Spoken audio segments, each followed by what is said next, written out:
माई बाबू की लाडली बेटी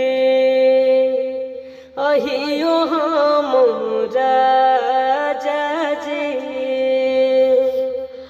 ओ माई बाबू की लाडली बेटी अहियो हमरा जाजी। अब भैया के हियो हम दुलारी जी। हे जी रखी हो बना के अपन प्यारी जी।